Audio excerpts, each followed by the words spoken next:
अस्सलामुअलैकुम and welcome to Johan stitching. आज की इस वीडियो में बहुत ही खूबसूरत सा नेक का डिज़ाइन आपके साथ शेयर करूंगी। ये जो नेक डिज़ाइन आप देखेंगे इंशाल्लाह आपको यूट्यूब पर कहीं नहीं मिलेगा। डिज़ाइन की लुक इंशाल्लाह आपको बहुत ज़्यादा पसंद आने वाली है। एक लेस को हम बिल्कुल डिफरेंट तरीके से लगाने वाले हैं। लेस आप देख सकते हैं, ये वन साइड लेस है, इसको हम जॉइंट लेस में चेंज करेंगे और साथ में इसका एक डिज़ाइन कवर करना है और एक डिज़ाइन को यहाँ पर शो करने के लिए हमने एक चौड़ी पट्टी ली है। पट्टी की चौड़ाई आपने इतनी रखनी है कि डबल फोल्ड में स्टिच करके आपके एक डिज़ाइन को ये चौड़ाई कवर कर ले। मेरी पट्टी की चौड़ाई यहाँ पर 1 इंच 1 पॉइंट है मेरे डिज़ाइन के मुताबिक। आपकी लेस का एक डिज़ाइन जो भी हो, आपने उसके मुताबिक अपनी पट्टी को इस तरह से गुम तरीके से स्टिच कर लेना है। यहाँ पर मैंने पट्टी का जो फैब्रिक है बिल्कुल भी ओरेब नहीं लिया, बिल्कुल सीधा फैब्रिक अपनी पट्टी के लिए इस्तेमाल किया है। अब यहाँ पर मैं सुई धागे की मदद से अपनी पट्टी को सीधा कर रही हूँ। सुई धागा, अगर इसके अलावा अगर आपके पास कोई बारीक सी पेंसिल है तो पट्टी की चौड़ाई इतनी ज़रूर है कि हम पेंसिल की मदद से भी इसको सीधा कर सकते हैं, क्योंकि ये बिल्कुल बारीक पट्टी बिल्कुल नहीं है, एक चौड़ी पट्टी है ये।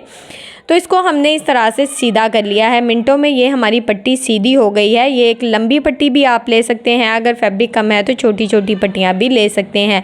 अब पट्टी की सिलाई सेंटर में रखनी है और इसको यहाँ पर अच्छे से आयरन कर लेंगे। तो यहाँ पर हमने अपनी पट्टी को आयरन करके रेडी कर लिया है। अब एक डिज़ाइन के ऊपर इस तरह से पट्टी को तिरछे में रखेंगे, ठीक है, और अपनी पट्टी की इस तरह से कटिंग कर लेंगे। पट्टी की लंबाई हमारी उतनी होगी जितने हमारे डिज़ाइन की लंबाई होगी तिरछे में। अब डिज़ाइन की लंबाई आपको पता है, लेस बिल्कुल एक जैसा डिज़ाइन बना हुआ है, तो यहाँ पर पट्टियाँ भी हमने एक ही साइज़ की इसी तरह से टोटली पट्टियाँ कट कर ली हैं। अब यहाँ पर हमने क्या करना है, इन पट्टियों को लगाने का आसान तरीका, सबसे आसान तरीका, यहाँ पर अगर आपके पास फैब्रिक ग्लू है या ग्लू स्टिक है तो उसकी मदद से आप इस तरह से पट्टियों के एक डिज़ाइन को छोड़ते हुए एक डिज़ाइन के ऊपर इस तरह से हल्की हल्की सी ग्लू लगा लें। UHU है तो उसका भी इस्तेमाल कर सकते हैं, ठीक है। पट्टी आपकी हिलेगी नहीं और आपको इसके ऊपर सिलाइयाँ लगाने में आसानी रहेगी और सिलाई से भी आप बच जाएंगे। एक डिज़ाइन को छोड़ते हुए एक डिज़ाइन के ऊपर आप देख सकते हैं किस तरह से मैं पट्टी को सेट कर रही हूँ। आज का डिज़ाइन इतना खूबसूरत है, इंशाल्लाह आपको इतना ज़्यादा पसंद आएगा ना कि इसकी लुक ही कमाल की निकली थी। तो आप इंशाल्लाह वीडियो को एंड तक वॉच कीजिएगा, आपका एक एक मिनट हमारे लिए बहुत कीमती होता है। अब हमने एक डिज़ाइन को छोड़ते हुए एक डिज़ाइन के ऊपर इस तरह से फैब्रिक ग्लू को लगा लिया है। सेंटर में आप देख सकते हैं थोड़ा थोड़ा गैप है, वैसे हल्के सी इसकी जो कटवर्क है एक साइड पे बनी हुई है, हम उसको कवर करके इसको जॉइंट लेस में तब्दील कर देंगे, ठीक है। अब हमने यहाँ पर दोनों सीधी लेस की सीधी साइड को ऊपर की तरफ रखना है और इनकी जो फ्रंट साइड है ना उसको इस तरह से मिलाते हुए दूसरी साइड का जो डिज़ाइन है ना उसको इसी तरह से लगा लिया है। यहाँ पर मैं दूसरी साइड का भी जो डिज़ाइन है उसको जॉइंट कर लिया है। अब पट्टियों का जो थोड़ा थोड़ा सा एक्स्ट्रा मार्जिन है उसको हमने इस तरह से कट करके नीट कर लेना है। सेम इसी तरह से दूसरी साइड से भी जो पट्टी है उसका मार्जिन नीट कर लेंगे। अब यहाँ पर मैंने तकरीबन 2 इंच चौड़ी एक पट्टी ली है, ये भी बिल्कुल सीधी है, कोई ओरेब वगैरह नहीं है इसमें। इसको हमने डबल फोल्ड में सेट किया है और पट्टी की कट वर्क वाली साइड पे इस तरह से नीचे की तरफ इस पट्टी को हम सेट करेंगे। डबल फोल्ड में पट्टी लेने का मकसद ये है कि जब हम साथ साथ अपनी पट्टी को फोल्ड कर रहे होते हैं ना तो पट्टी में हल्के हल्के से झोल आ जाते हैं।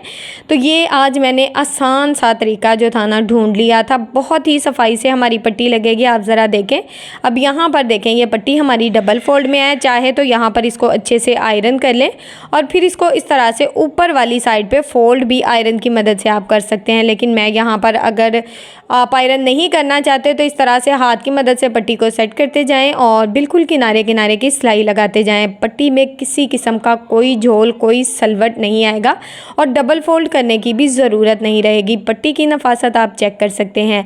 अब यहाँ पर हमारी लेस की टोटल चौड़ाई 1 इंच 2 पॉइंट है, तो हमने जो नेक का साइज़ लेना है ना वो 1 इंच लेंगे, क्योंकि 2 पॉइंट का मार्जिन हमारा सिलाई का रहेगा। अब हमारी लेस की टोटल लंबाई 18 इंच है, यानी कि दोनों जो लेसेस हैं इनकी लंबाई हमने 18 इंच ली है, चौड़ाई और लंबाई सेम रहेगी। अब यहाँ पर हमने डबल फोल्ड में बुकरम का पीस लिया है। इसकी लंबाई 16.5 इंच है, चौड़ाई इसकी तकरीबन 6.25 इंच है डबल फोल्ड में। इसके ऊपर हमने अपना नेक ड्रॉ करना है। तो यहाँ पर चौड़ाई में मैंने 3 इंच के मार्जिन से नेक की चौड़ाई का निशान लगाया है। अब हमने क्योंकि लेस की जो चौड़ाई थी वो नाप ली थी, 1 इंच 2 पॉइंट थी, तो यहाँ पर हम 1 इंच के मार्जिन से निशान लगाएंगे। 2 पॉइंट का मार्जिन हमारा सिलाई के दबाव में जाएगा, ठीक है। अब यहाँ पर नीचे वाली साइड पे इस तरह से लंबाई में जो दूसरा निशान है उसके ऊपर मैंने इंची टेप को रखा है, ये आप अच्छे से नोट कर लें। और यहाँ पर मैंने 15.5 इंच के मार्जिन से नेक की लंबाई का निशान लगाया है। नीचे वाली साइड पे मैं पट्टियों को ऊपर नीचे बिल्कुल नहीं रखूँगी, तो नीचे वाली साइड पे भी मैंने चौड़ाई में 1 इंच के मार्जिन से निशान लगाया, यानी कि हमारी पट्टियाँ भी वी शेप में आएंगी। तो अब हमने 1 इंच के मार्जिन से इस तरह से नीचे वाली साइड पे निशान लगा लिया है। अब हमने इन निशानों को इस तरह से पहले निशान को छोड़ते हुए दूसरे निशान के साथ नीचे वाला जो हमारा डिज़ाइन है उसको इस तरह से मिला लिया है। अब यहाँ पर एक्स्ट्रा बुकरम का साइज़ लेंगे तो तकरीबन 1.25 इंच जो मेरा एक्स्ट्रा बुकरम का साइज़ है, सेम मार्जिन से हमने नीचे वाला जो बुकरम है उसको भी ड्रॉ कर लिया है। नेक हमारा अच्छे से ड्रॉ हो चुका है। सेम इसके मुताबिक इसकी अच्छे से कटिंग कर लेंगे।